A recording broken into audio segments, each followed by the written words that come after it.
Hello friends, welcome to my YouTube channel extrinsic coaching.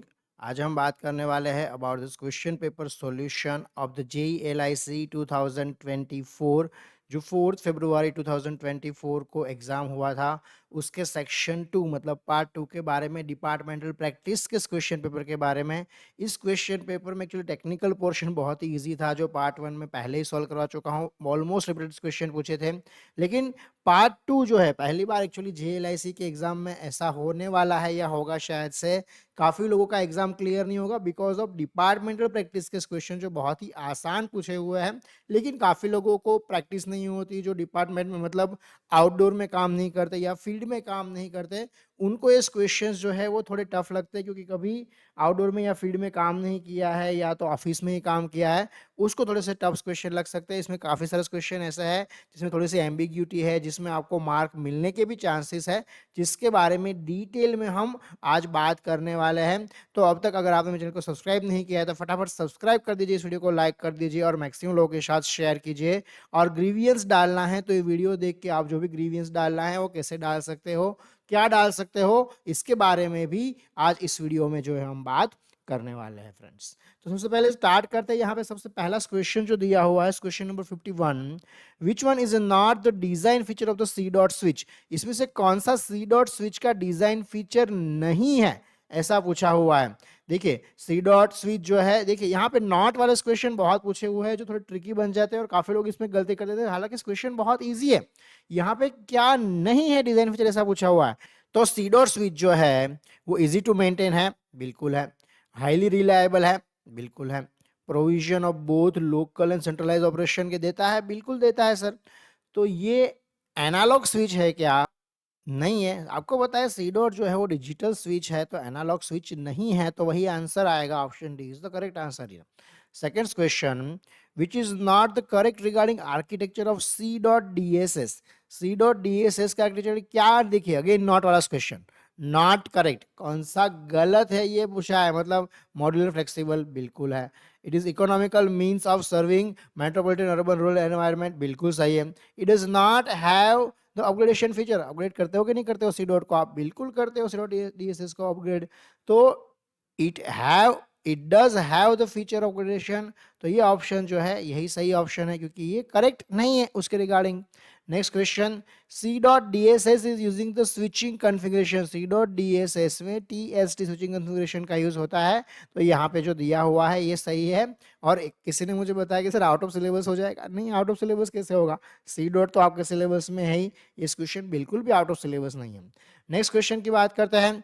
In C dot exchange clock and synchronisation on the centralise basis is the function of. देखिए clock and synchronisation कौन करता है C dot में, आपका central module करता है, CM करता है। सो ये भी बहुत सिंपल क्वेश्चन है, option B is the correct answer. ये हालांकि इस क्वेश्चन कोई एग्जाम पेपर में पहले ही पूछा हुआ है, रिपीट क्वेश्चन है। Next question, RSU is connected to which unit in the C dot. RSU BM से कनेक्ट होता है, ये तो सबको पता है, जो भी आउटडोर में या मतलब रूरल एक्सचेंज में काम कर रहा है उसको पता ही होगा कि आरएसयू जो है वो बीएम से कनेक्ट होता है। ये भी बहुत सिंपल क्वेश्चन है, इसका आंसर ऑप्शन सी आएगा। और इस क्वेश्चन में कह सकता हूँ रिपीट क्वेश्चन, इससे पहले एक बार पूछा हुआ है। तो basic building block of the C dot MBM is, ये भी रिपीटेड क्वेश्चन है। बेसिक बिल्डिंग ब्लॉक जो होता है सी डॉट एमबीएम का वो आपका बीएम होता है। ये भी आपने अगर प्रीवियस ईयर पेपर सॉल्व किए हैं तो उसमें से ही उठाया हुआ क्वेश्चन है, तो ये भी नया क्वेश्चन नहीं है। ये क्वेश्चन जो है ये आपको 2023 के क्वेश्चन पेपर में भी मिल जाएगा। यहाँ पे रिपीट क्वेश्चन पूछे हैं, इतने तो पूछे हैं कि आप पास हो जाओ। Blank is used to receive 3 phase 440 volt, single phase 230 volt AC to give the constant 54 volt DC without AC ripples।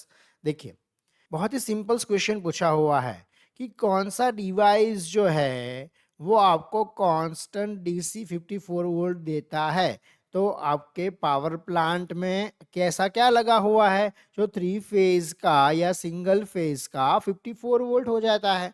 तो आपको पता है कि आपके पावर प्लांट में, जिसे आप एसएमपीएस पावर प्लांट भी कहते हो, उसमें रेक्टिफायर्स होते हैं जिसको आप एफआर कहते हो, फ्लोट रेक्टिफायर कहते हो।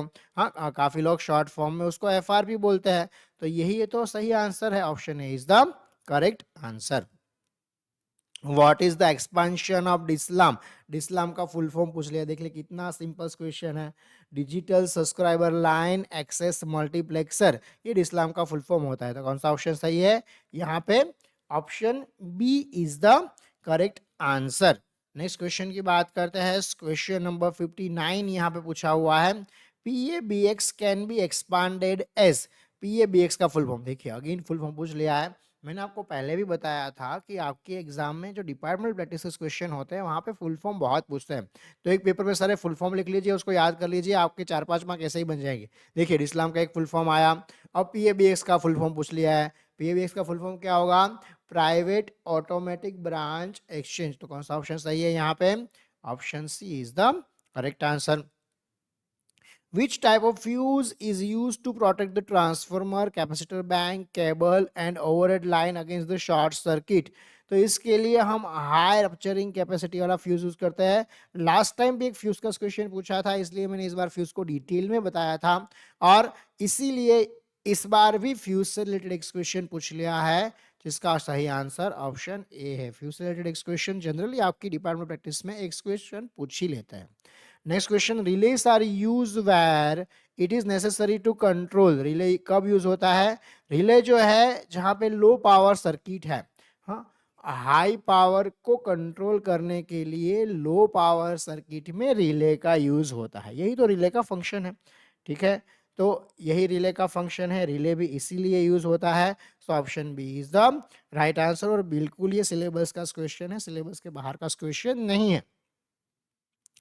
Which one is again देखिए नॉट वाला question, not correct regarding relays. Again relay का क्वेश्चन है, relay can not switch many contact at once. Relay जो है वो एक साथ एक ही कॉन्टेक्ट को स्विच कर सकता है, बहुत सारे नहीं कर सकता।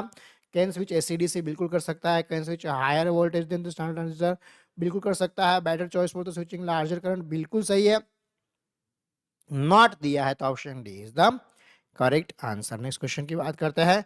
एडवांटेज ऑफ आईसीस आर, देखिए आईसी इंटीग्रेटेड सर्किट ये आपके सिलेबस में है, ये भी आउट ऑफ सिलेबस क्वेश्चन नहीं है। आईसी का एडवांटेज ये है कि improve performance, low cost, increase system reliability, ये सब देगा। तो option A is the correct answer. Next question की बात करते हैं। Question number 64, which one is not correct for BSNL mission.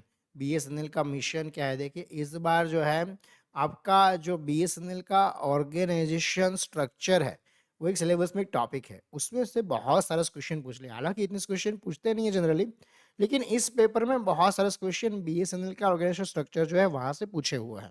तो ये क्वेश्चन भी उन्हीं में से एक है। तो यहाँ पे देखिए अगेन पूछा हुआ है नॉट करेक्ट। तो देखिए ये बहुत ही सिंपल क्वेश्चन है, थोड़ा सा भी दिमाग लगाओ ना तो इस क्वेश्चन का आंसर क्या आप कर पाओगे। अगर इंग्लिश नहीं आता ना तो यहाँ हिंदी पढ़ के भी आप आंसर कर पाओगे। कि देखिए अविश्वसनीय दूरसंचार सेवाएं प्रदान करना, क्या मिशन में अविश्वसनीय दूरसंचार सेवा प्रदान करना हो सकता है? बिल्कुल नहीं। प्रोवाइडिंग अनरिलायबल टेलीकॉम सर्विस, क्या ये मिशन में हो सकता है? बिल्कुल नहीं हो सकता। तो option D is the correct answer. Next question की बात करते हैं। Question number 65, what is the total percentage turnover of BSNL in the cellular service. अब देखिए यहाँ पे ये क्वेश्चन जो है इस पे आप क्वेश्चन मार्क उठा सकते हो। हालांकि ये ऑर्गेनाइजेशन स्ट्रक्चर से इस क्वेश्चन है, इसका सही आंसर 35 to 40% ही है। लेकिन यहाँ पे एम्बिग्यूटी ये है कि ये किस साल की बात कर रहे हैं।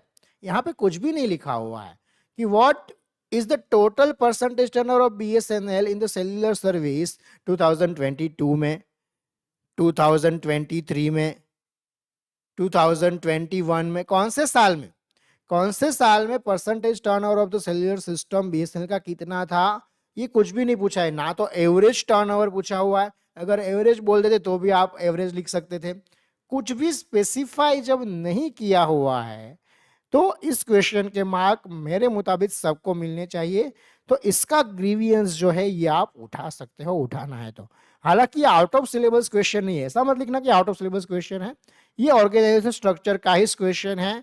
और आप अगर ट्रेनिंग सेंटर के हैंडआउट्स पढ़ोगे तो उसमें आपको आंसर भी मिल जाएगा कि 35 to 40% जो टोटल टर्नओवर का है वो BSNL का सेल्युलर सर्विस से आता है। लेकिन ये साल दर साल चेंज होता रहता है, ये हर साल फिक्स नहीं होता कि 35 to 40% ही आएगा। हाँ, अब इस बार एफटीटीएच का बढ़ गया तो सेल्युलर सर्विस का कम हो जाएगा, जीएसएम कनेक्शंस कम हो गए तो उसका जो टर्नओवर है वो कम हो जाएगा। So it depends on the year, कौन से ईयर की बात कर रहे हैं, तो यहाँ पे ईयर स्पेसिफाई करना बहुत ही जरूरी है। देखिए मेरा ओपिनियन है, हाँ देखिए मैं आपको जो भी बता रहा हूँ ये मेरे ओपिनियन से और मेरे नॉलेज से बता रहा हूँ। ऐसा थप्पा मत लगा देना कि सर ने बताया मतलब ये होना ही चाहिए, ये आउट ऑफ सिलेबस। तो आउट ऑफ सिलेबस तो बिल्कुल भी नहीं है। पहली बात, आप ग्रीवियंस उठाना है तो ये उठा सकते हो कि ईयर इज नॉट स्पेसिफाइड। देखिए ग्रीवियंस उठाना है तो आपको प्रूफ चाहिए, ठीक है, या तो आपकी बात सही होनी चाहिए। आप 100 के 100 क्वेश्चन पे ग्रीवियस कर दोगे कि नहीं आउट ऑफ सिलेबस है, आउट ऑफ सिलेबस है, तो क्या आपको इसका मार्क मिल जाएगा? ऐसा नहीं होता। दूसरी एक बात, काफी लोग ये सोचते हैं कि अगर हम ग्रीवियस उठाएंगे तब भी हमें मार्क्स मिलेंगे, ऐसा भी नहीं होता। हाँ, ओपन टू ऑल का मतलब ये होता है कि सबको मार्क मिलेगा। हाँ, लेकिन जितने ज्यादा लोग एक क्वेश्चन के पीछे ग्रीवियस उठाएंगे उतना ज्यादा चांसेस है कि वो लोग भी सोचे कि क्या है, गलत हो सकता है। तो गलत क्यों है उसका सही तरीका भी आपको लिखना पड़ेगा, हाँ उसमें ग्रीवियंस में, कि क्योंकि यहाँ पे ईयर स्पेसिफाई नहीं किया है इसलिए इस क्वेश्चन के मार्क्स सबको मिलने चाहिए। ऐसा आपको लिखना पड़ेगा तब जाके मार्क मिलेगा। हाँ, आउट ऑफ सिलेबस लिख देने से मार्क नहीं मिलेगा और आउट ऑफ सिलेबस इस क्वेश्चन है भी नहीं। Okay, so option A is the correct answer here. Next question की बात करते हैं। How many full-time directors including CMD are there in the BSNL board? किसी ने बताया सर ये भी आउट ऑफ सिलेबस, बिल्कुल नहीं है, ये भी ऑर्गेनाइजेशन स्ट्रक्चर का क्वेश्चन है और हालांकि मैंने ये पढ़ाया हुआ भी था। हाँ, बहुत ही सिंपल क्वेश्चन है ये। देखिए आपको जब बीएसएनएल में आप जॉब कर रहे हो तो बीएसएनएल का स्ट्रक्चर क्या है, किसी भी कंपनी में आप जॉब कर रहे हो तो उसका स्ट्रक्चर आपको पता होना ही चाहिए और ये क्वेश्चन वहीं से उठा के पूछ लिया है। तो देखिए the board of the company में 50% जो है वो full time and 50% part time, ऐसे टोटल मिला के बीएसएनएल में 12 डायरेक्टर्स है। ठीक है, 12 डायरेक्टर्स की अगर हम बात करें तो जो 6 है इंक्लूडिंग सीएमडी, हाँ that are full time directors, मतलब यहाँ पे सही आंसर 6 आ गया। वो आपको आगे में थोड़ा और डिटेल में बताता हूँ, नेक्स्ट एग्जाम में भी शायद आपको काम आ सकता है ये। हाँ, यहाँ पे 2 गवर्नमेंट नॉमिनी होते हैं director, 4 non official part time director होते हैं और ये जो कॉम्पोजिशन है ये कॉर्पोरेट के गवर्नमेंट नॉर्म के मुताबिक जो अनलिस्टेड सीपीएससीस है उसमें ये डिफाइन किया गया है और इसीलिए बीएसएनएल का स्ट्रक्चर ऐसा है। अब देखिए 6 full time director including CMD कौन कौन है? तो सीएमडी हो गए, मतलब चेयरमैन एंड मैनेजिंग डायरेक्टर हो गए। दूसरा director enterprise, director CFA, director HRD, director finance and director CM. तो ये हो गए 6 डायरेक्टर, ठीक है। देन 2 गवर्नमेंट नॉमिनी डायरेक्टर जैसे मैंने आपको बताया और 4 non official part time director आपको मैंने बताया। तो इसमें एक्चुअली एक वुमेन रिप्रेजेंटेटिव भी होना चाहिए बोर्ड में, ऐसा भी एक लिखा हुआ है। तो टोटल 12 डायरेक्टर होते हैं। यहाँ पे सही आंसर 6 है और बिल्कुल सही क्वेश्चन है, आंसर भी सही है, यहाँ पे कुछ भी गलती नहीं है, ना तो आउट ऑफ सिलेबस है। नेक्स्ट क्वेश्चन की बात करते हैं, how many categories of business areas are there in the BSNL. देखिए ये अभी एक्चुअली बीएसएनएल में रिसेंटली नया आया है तो यहाँ से क्वेश्चन बनने ही बनने हैं। ये भी ऑर्गेनाइजेशन स्ट्रक्चर का पार्ट है, आपको पता होना चाहिए कि बीएसएनएल में 4 टाइप के बिजनेस एरियाज है। एक होता है वेरी लार्ज, हाँ, दूसरा होता है लार्ज, तीसरा होता है मीडियम एंड चौथा होता है स्मॉल। तो टोटल कितने टाइप है, बस इतना ही पूछा है, तो टोटल 4 टाइप है।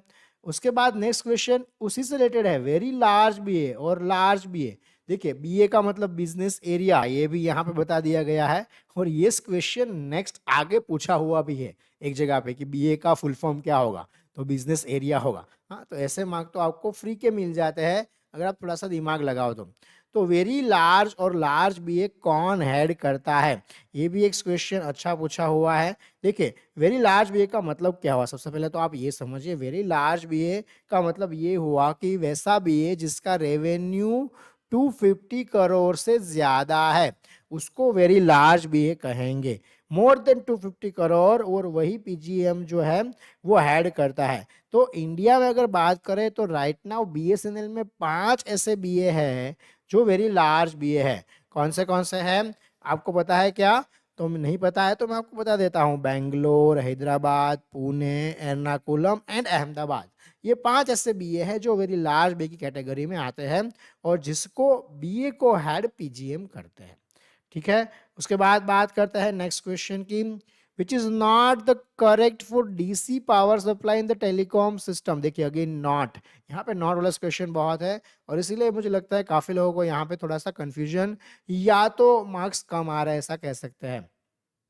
यहाँ पे देखिए अगेन ये क्वेश्चन अगर आप पढ़ो नॉट वाले ढंग से तो ये बहुत कॉमन सेंस वाला क्वेश्चन है, मतलब आप देख के आंसर कर सकते हो, इसमें कुछ भी नहीं आता ना तब भी आंसर कर सकते हो।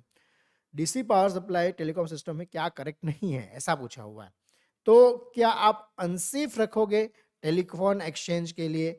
हाँ, क्या डीसी पावर सप्लाई सेफ नहीं है टेलीफोन एक्सचेंज के लिए? हम तो -48 वोल्ट का यूज करते हैं टेलीकॉम सिस्टम में, तो बिल्कुल सेफ है। तो इसीलिए ये ऑप्शन डी जो है unsafe for the telephone exchange operation, unsafe होता है तो हम यूज ही नहीं करते, यूज ही क्यों करते हैं? तो option D is the correct answer here. बात करता है नेक्स्ट क्वेश्चन किस, क्वेश्चन नंबर 70। ये भी रिपीटेड क्वेश्चन है और बहुत जगह पे बहुत बार पूछा हुआ है। Desirable earth resistance of the earth electrode system for the electronic exchange कितना होना चाहिए? लेस देन 0.5 ओम होना चाहिए। Option D is the correct answer. और ये भी रिपीटेड क्वेश्चन है, अब आप प्रीवियस पेपर देखोगे बहुत बार पूछ लिया गया है। Next question, question number 71. In the transport network, ring have become increasingly popular due to traffic routing on ring is more straightforward. मतलब ट्रैफिक राउटिंग जो है वो ज्यादा स्ट्रेट फॉरवर्ड है, मतलब सिंपल है ऐसा आप कह सकते हो, और इसीलिए इसका हम ज्यादा यूज करते हैं।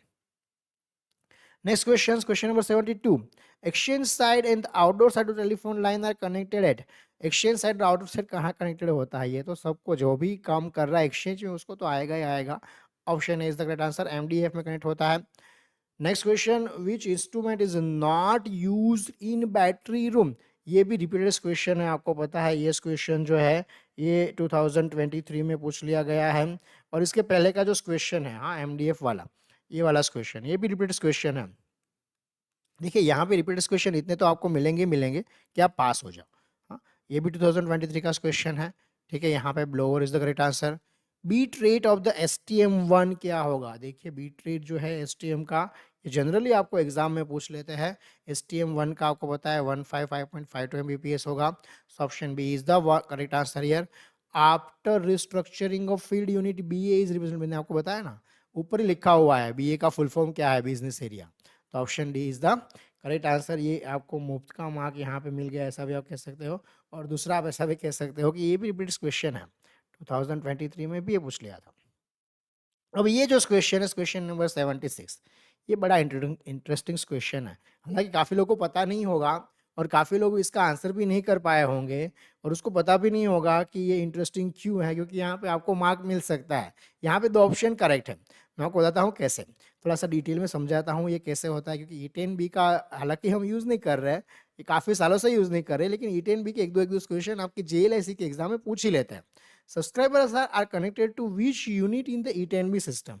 तो देखिए सबसे पहले तो कनेक्शन यूनिट जो होते हैं E10B सिस्टम के, हाँ ये इसमें इंटरफेस चाहिए between the subscriber and trunk, हाँ इसलिए उसको E10B सेंट्रल यूनिट्स कहा जाता है। देखिए इसमें 4 टाइप होते हैं। एक पहला होता है URA, इसको सब्सक्राइबर यूनिट कनेक्शन यूनिट ऐसा कहा जाता है। इसको आप CSE भी कह सकते हो, URA और CSE ऐसा भी कह सकते हो। ठीक है, इलेक्ट्रॉनिक स्पेस डिवीजन कॉन्टेक्टर्स ऐसा भी आप कह सकते हो। दूसरा होता है URM, ये कोई भी आपको एग्जाम में पूछ सकते हैं, हाँ नेक्स्ट एग्जाम में भी, मल्टीप्लेक्स कनेक्शन यूनिट ऐसा कहते हैं इसको। देन थर्ड होता है ETA, जो यहाँ पे ऑप्शन में दिया हुआ है। ETA का मतलब फ्रीक्वेंसी सेंटर या रिसीवर यूनिट होता है। और एक होता है BDA, जो ऑक्सिलरी इक्विपमेंट रैंक होता है, हाँ मतलब आपका जो रैक होता है वो BDA रैक होता है। तो ये 4 टाइप जो है, ये 4 टाइप के कनेक्शन यूनिट्स जो है वो होते हैं E10B में। अब इसकी थोड़ी और बात करें तो देखिए RLU जो होता है, हाँ आपको इसके पहले की एग्जाम में भी ये क्वेश्चन पूछा हुआ है, सब्सक्राइबर्स आर कनेक्टेड थ्रू, वहां पे URAD सही आंसर दिया हुआ है। ये क्वेश्चन 2023 में भी पूछा हुआ है। ठीक है, तो इसलिए मैं आपको बताना चाहता हूं कि यहाँ पे option A and option C जो है ये दोनों करेक्ट आंसर है, ऐसा आप बिल्कुल प्रूव कर सकते हो। यहाँ पे E10B का रेफरेंस उठा के आप कह सकते हो एक्चुअली करेक्ट आंसर में ऑप्शन में सिर्फ यू आर ए होना चाहिए। यू आर ए डी भी ले लो या यू आर ए एल भी ले लो, ये दोनों से आप सब्सक्राइबर कनेक्ट कर सकते हो E10B में। ठीक है, कैसे थोड़ा डिटेल में समझना है तो मैं आपको बताता हूं। देखिए आप जो है एक्चुअली में यू आर ए डी का मतलब होता है distance subscriber connection unit, D का मतलब डिस्टेंस और एल का मतलब आप कह सकते हो कि लॉन्ग डिस्टेंस। ठीक है, तो आर एल यू जो होता है वो एक्चुअली 1023 मतलब 1023 रिमोट सब्सक्राइबर जो है वो आप मतलब मेन E10B एक्सचेंज से आप जो है वो कनेक्ट कर सकते हो। ठीक है, इसीलिए RLU को अगर कनेक्ट करना है तो उसके लिए RLU को कनेक्ट करने के लिए URDA और आप कह सकते हो CSED जो यहाँ पे लिखा हुआ है, this digital electronic special contactor, ऐसा आप कह सकते हो, उसका यूज होता है।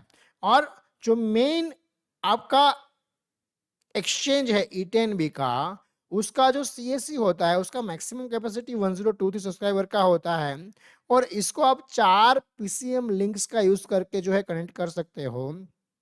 और लोकल सब्सक्राइबर कनेक्शन यूनिट जो होते हैं वो URAL और CSC से कनेक्ट होते हैं। CSCL मतलब L का मतलब जो है वो लोकल है और D का मतलब जो है वो डिस्टेंस है। ठीक है, और कोई फर्क ज्यादा नहीं होता। RLU जो है वो URAD से कनेक्ट होता है और लोकल सब्सक्राइबर जो है, तो यहाँ पे ऐसा वर्ड भी यूज नहीं किया कि local subscriber are connected to, तो इसीलिए इस क्वेश्चन में ये दोनों ऑप्शन सही है, option A and option C. इसीलिए यहाँ पे आप अगेन अग्रीवियंस रेस करना चाहो तो कर सकते हो। ठीक है, और सही हो गया तो आपको जो काफी लोगों को 1 मार्क कम पड़ रहा है एग्जाम पास होने के लिए डिफॉल्ट प्रैक्टिस में, उसका फायदा हो जाएगा। ठीक है, और एक्चुअली अगर आप E10, लेकिन इसमें आपको सपोर्टिंग डॉक्यूमेंट अगर अटैच करने देते हैं तो आपको या तो रेफरेंस लिखना पड़ेगा। हाँ, आप गूगल पे सर्च कीजिए E10B के डॉक्यूमेंट्स और उसको जो लिंक है वो रेफरेंस में डाल दीजिए, तब भी आप मतलब जो है ग्रीवियंस ऐसे भी आप कर पाओगे। ठीक है, विच is not the classification of digital IC, इसमें से कौन सा डिजिटल IC का क्लासिफिकेशन नहीं है। देखिए IC जो है ये आपके सिलेबस में है, तो पहली बात कि ये बिल्कुल जो है आउट ऑफ सिलेबस क्वेश्चन नहीं है। हाँ, वेरी लार्ज स्केल इंटीग्रेशन होता है VLSI, स्मॉल स्केल इंटीग्रेशन होता है SSI, मीडियम स्केल इंटीग्रेशन होता है MSI, HLSI ऐसा कोई इंटीग्रेशन नहीं होता है और इसीलिए ये क्लासिफिकेशन नहीं है और इसीलिए ये आंसर करेक्ट है। Which meter is used to measure the power in the optical signal? देखिए बहुत ही सिंपल है, ऑप्टिकल पावर मीटर का यूज होता है, ये तो सबको आना चाहिए और वो पुलिस सबका सही भी होगा। नेक्स्ट क्वेश्चन की बात करते हैं। Main and extension can call and speak to each other, this feature is available in plan 103। ये प्लान वाला जो क्वेश्चन है ये एक्चुअली रिपीट्स क्वेश्चन है। हाँ, प्रीवियस ईयर पेपर अगर आपने सॉल्व किए ढंग से, मतलब सारे पेपर जो मैंने आपको बोला था प्रीवियस ईयर के सॉल्व किए, तो हर जगह पे प्लान वाले क्वेश्चन है। Next question, which plan can have 4 telephones connected in parallel? तो प्लान 101 जो है इसमें 4 टेलीफोन आप पैरेलल में कनेक्ट कर सकते हो। इस क्वेश्चन भी अभी फिलहाल जो एग्जाम लिए गए उसी में इस क्वेश्चन पूछा था। देन ये क्वेश्चन भी 2023 का रिपीट क्वेश्चन है। Microwave link repeaters are typically 50 kilometre apart because of earth curvature. ये कैनेडी से उठाया हुआ क्वेश्चन है, पैरेलल वायर लाइन वाला जो एक ऊपर पूछा था, और ये दोनों कैनेडी के क्वेश्चन है और ये प्रीवियस ईयर में भी पूछे थे। Which is wrong for telephone function, देखिए रॉन्ग ऐसा पूछा है। रॉन्ग का मतलब गलत क्या है? गलत ये है कि can not establish proper contact between two telephone. अगर प्रॉपर कॉन्टेक्ट एस्टेब्लिश नहीं कर पाओगे दो टेलीफोन के बीच में तो टेलीफोन ही होगा ही कैसे? तो ये गलत है ना, तो ये option C is the correct answer. ये आउट ऑफ सिलेबस क्वेश्चन नहीं है, बहुत सिंपल क्वेश्चन है और सबका सही आंसर होना चाहिए। नेक्स्ट क्वेश्चन की बात करता है, how much faster is the DTMF dialing. देखिए DTMF का दूसरा नाम डिकिड भी होता है। ये जो है ये एक्चुअली प्रीवियस एग्जाम में पूछा था, उसको थोड़ा सा घुमा के यहाँ पे पूछ लिया। DTF डायलिंग जो होता है वो ऑलमोस्ट 10 टाइम्स फास्टर होता है कंपैरिजन टू डिकेड डायलिंग। हाँ, तो यहाँ पे option A is the correct answer. Question number 83 जो है ये भी आप कह सकते हो कि D2 रिपीट नहीं है, लेकिन अगर आपने प्रीवियस पेपर सॉल्व किए तो रिपीट क्वेश्चन जैसा ही है। Next question, what is the maximum number of voice channels available for use in 2 Mbps mux, कितने वॉइस चैनल्स जो है वो 2 एमबीपीएस मक्स में आप यूज कर सकते हो, 30 वॉइस चैनल इसका यूज कर सकते हो। और ये क्वेश्चन भी रिपीट्स क्वेश्चन है, प्रीवियस पेपर सॉल्व करोगे तो वहां मिल जाएगा। What is the wrong for the tone ringers, tone ringers के लिए क्या गलत है? हाँ, ऐसा यहाँ पे पूछा हुआ है, तो आप कह सकते हो कि टॉन रिंगर्स जो है उसमें इलेक्ट्रॉनिक रिंगर्स जो होते हैं वो रिलायबल नहीं है। क्या? बिल्कुल रिलायबल है, आप यूज करते हो ना इलेक्ट्रॉनिक रिंगर का। सो रॉन्ग, देखिए अगेन गलत क्या है ऐसा पूछा हुआ है। Option B is the correct answer. देखिए गलत वाले 10 क्वेश्चन पूछ लिए हैं, जिसमें काफी लोग कंफ्यूज हो गए मुझे लगता है, और इसीलिए काफी लोगों के गलत ज्यादा हो गए सही से, और इसीलिए नेगेटिव में बहुत ज्यादा चले गए होंगे डिपार्टमेंट प्रैक्टिस में, और इसीलिए कुछ कुछ लोगों को दिक्कत हो रहा है। What is the norm specified by the Central Pollution Control Board CPCB in respect of noise level of the diesel generator? अब ये जो क्वेश्चन है 86 नंबर का, इसको अगर आप चाहो तो आउट ऑफ सिलेबस में डाल सकते हो, क्योंकि डीजल जनरेटर डीजी सेट हालांकि आप एक्सचेंज में यूज करते हो, आपको पता है, लेकिन सिलेबस में कहीं भी स्पेसिफाई किया हुआ नहीं है डीजी सेट सिलेबस में। ठीक है, हालांकि इंजन ऑल्टरनेटर जो है स्पेसिफाई किया हुआ है, तो उसी का अगर एक पार्ट समझ लो आप, तो आउट ऑफ सिलेबस क्वेश्चन नहीं है। लेकिन नॉर्म्स जो है डीजी सेट के या डीजी सेट आपको पढ़ाना, मतलब डीजल जनरेटर जो है वो जो है वो आपके सिलेबस में कहीं भी नहीं लिखा हुआ है। तो इस क्वेश्चन को भी आप अगर रिवीजन रेस करना चाहो तो कर सकते हो। यहाँ पे हालांकि जो दिया हुआ है ऑप्शन ए वो सही है कि उसका रेटेड कैपेसिटी अगर आप 2000 केवीए है तो 75 dB at 1 metre from the enclosure surface होना चाहिए। ये नॉर्म है सीपीसीबी का। नेक्स्ट क्वेश्चन की बात करते हैं। What are the four strokes of the engine? काफी लोग बोल रहे sir out of syllabus question है कि 87। देखिए इंजन ऑल्टरनेटर जो है आपके सिलेबस में लिखा हुआ है, तो इंजन के रिलेटेड इंजन के 4 स्ट्रोक कौन सा है ये पूछ सकते हैं। ये आउट ऑफ सिलेबस क्वेश्चन हम नहीं कह सकते। ठीक है, हालांकि ये टेक्निकल पार्ट से पूछा हुआ क्वेश्चन डिपार्टमेंट प्रैक्टिस में है, लेकिन इसका आप out of syllabus concern raise नहीं कर सकते। इस क्वेश्चन बिल्कुल सही है। उसके 4 जो स्ट्रोक होते हैं, हाँ, admission, compression, power and exhaust, ये 4 स्ट्रोक इंजन के होते हैं, और बहुत ही इंपॉर्टेंट क्वेश्चन है, पॉसिबल है नेक्स्ट एग्जाम में भी पूछ ले। ठीक है, इसलिए आप इसको आउट ऑफ सिलेबस करेंगे तो भी कोई फायदा नहीं है। उसके बाद के जितने भी क्वेश्चन हैं ये भी सारे रिपीट्स क्वेश्चन हैं। ठीक है, वीआरएल बैटरी में VRL stands for valve regulated lead acid, आपको पता है। So option B is the correct answer. 2023 का रिपीट्स क्वेश्चन है। क्वेश्चन नंबर 89 उसके बाद का जो दिया हुआ है ये 2022 में पूछ लिया था। VRL battery voltage for each cell during the partial discharge should be taken, क्या मतलब आपको एवरी मंथ लेना चाहिए, मंथली लेना चाहिए? 2022 में क्वेश्चन पूछा था।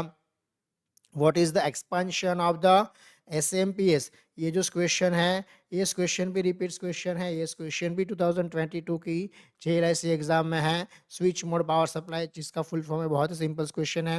ई10B is which type of switch? E10B जो पहला डिजिटल स्विच है, फर्स्ट डिजिटल स्विच जो आया वो ई10B था। ऐसा भी काफी एग्जाम में पूछा है, और आपको 2023 में ये सेम क्वेश्चन भी पूछ लिया गया था। Next question, question number 92। The remote exchange unit of the E10B exchange is known as, remote exchange unit of the E10B exchange को क्या कहते हैं? अभी मैंने आपको ऊपर डिटेल में पढ़ाया, आरएलयू कहते हैं। So option A is the correct answer, और 2023 में ये क्वेश्चन भी पूछ लिया था। Next question, how many number of BMs can be equal to C dot SBM? SBM देखिए फुल फॉर्म है, एसबीएम मतलब क्या होता है? Single base module. तो एसबीएम मतलब सिंगल, मतलब वन। तो option C is the correct answer. ये भी 2023 से ही उठाया हुआ क्वेश्चन है। Total number of subscriber connection in the C dot racks 256 are. तो 256 रैक्स में आप मोर देन 256 को कनेक्ट कर सकते हो। ये भी 2023 से उठाया हुआ क्वेश्चन है। Option B is the correct answer. What is the reason for the observation engine start but soon stops? इसका रीजन क्या हो सकता है? ठीक है, ये भी 2023 से उठाया हुआ क्वेश्चन है। देखिए 2023 में ये 3 ऑप्शन दिए थे, और लास्ट में पूछ किया था all of above are correct. तो शायद ढंग से किसी ने पढ़ा नहीं होगा उसको, तो उसको पता नहीं होगा। काफी लोग बोलेंगे सर कैसे पूछ लिया था, ये से पूछ लिया था। ये सेम क्वेश्चन है जो 2023 में पूछा था। नेक्स्ट क्वेश्चन, तो basic unit of the SDH का बेसिक यूनिट क्या होता है आप सबको पता है, STM1। ये भी 2023 से उठाया हुआ क्वेश्चन है। Next question, battery voltage required for, काफी लोगों ने मुझे पूछा ये क्वेश्चन, मैं आपको बता दूं ये क्वेश्चन भी एक्चुअली 2023 से उठाया हुआ क्वेश्चन है। 2023 में सेम क्वेश्चन पूछ लिया था, जहां पे फाइनल आंसर की मैं -48 वोल्ट करेक्ट आंसर भी दिया था। लेकिन मैं आपको टेक्निकली बताऊं तो यहाँ पे देखिए -48 वोल्ट गलत आंसर है ऐसा मैं नहीं बोलूंगा, -48 वोल्ट सही आंसर है। लेकिन टेक्निकली बैटरी वोल्टेज को जब हम लिखते हैं तो नेगेटिव नहीं लिखते, बैटरी वोल्टेज ऑलवेज पॉजिटिव में ही होता है, ठीक है। लेकिन फाइनल आंसर की जो 2023 का था उसमें भी आंसर -48 वोल्ट था, तो आप लोगों ने -48 वोल्ट ही लगाया होगा, क्योंकि उस टाइम पे उसके मार्क्स सबको दिए थे। और ये भी गलत नहीं है, बैटरी को अगर आप देखिए, बैटरी के वोल्टेज जो हमें टेलीफोन एक्सचेंज में चाहिए वो तो माइनस में ही चाहिए। तो battery voltage required for exchange जो पूछा हुआ है तो -48 वोल्ट ही आंसर होना चाहिए, क्योंकि टेलीफोन एक्सचेंज में हम नेगेटिव सप्लाई का यूज करते हैं और इसीलिए -48 volt is the correct answer. जिसने -48 वोल्ट आंसर किया होगा उसका आंसर सही और बाकी सबका आंसर गलत होगा, ठीक है। इसमें ओपन टूअल नहीं होगा, सबको मार्क मिलेगा ऐसा नहीं होगा, -48 वोल्ट ही आंसर होगा, फाइनल आंसर की में आंसर चेंज हो जाएगा, ठीक है। पायलट सेल विल बी, ये क्वेश्चन जो है ये क्वेश्चन भी उठाया हुआ क्वेश्चन है, 2023 से ही उठाया हुआ क्वेश्चन है। आपको पता है पायलट सेल कौन सा होता है, जो सेल का लोवेस्ट वोल्टेज होता है ड्यूरिंग द इनिशियल चार्जिंग, मतलब option B is the correct answer. The C dot racks is a digital blank switching system, ये क्वेश्चन जो है ये क्वेश्चन भी 2023 से उठाया हुआ क्वेश्चन है। सी डॉट रैक्स जो है ये एसपीसी है, एसपीसी का फुल फॉर्म होता है stored program control, so option B is the right answer. And last question, while charging the lead acid battery of the secondary cell, topping of the cell is done by the distilled water, ये भी 2023 से उठाया हुआ question है। तो देखिए आप अगर क्वेश्चन देखेंगे तो मैं आपको गिनवाता हूँ, हाँ ये 1 2 3 4 5 6 7 8 9 10 11 12 13 और ऊपर भी है, ठीक है, 14 और 15 16 17 18 19,